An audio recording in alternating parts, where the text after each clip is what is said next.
ভাই বলছেন ভাই দেখেন ভাই আমি এলা খাওয়া সেগুলো তো এই কয়টা আম এখন কাটাবো ভাই। হ্যাঁ এগুলো কাটাবো, হ্যাঁ এগুলো কাটাই, কাটে আমরা সবাই খাই। 11 জন হইছে ঠিক আছে। আর 11 জন কয়টা আছে? 4 8 12 আর বাকি আছে শুনেন, টাকা দেওয়ার মাঝে বাকি আছে হচ্ছে দুজন দেন নাই। আজহার ভাই আজরা দেন নাই। ভিডিও করেছেন তো, হ্যাঁ এই ভিডিও 2 পিস করেছেন তো। এই 2 পিস 4 পিস 4 এই না না দুই দাদুর কেউ দেই। কেউ দেন নাই। দুই জনকে ফোন দেন। আচ্ছা আচ্ছা আমাদের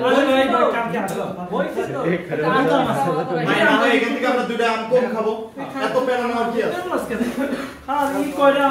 আপনি আমার বাড়ি খাইলেন? হ্যাঁ আমগুলো নিয়ে আসলাম, ঠিক আছে আমগুলো ঠিক আছে, এই তাহলে কোয়ালিটি ভালো আছে, সিন্ডিকেটটা ফোন দেন। সবাই খুশি হয়েছে। সিন্ডিকেট এই থাকলে সবগুলো না হাতে নিছে তো বাড়ি নিয়ে যাচ্ছে খাবো না না, এই জায়গাটা রাখেন। ফিরোজ ভাই 1 ফিরোজ ভাই 2 এই লোক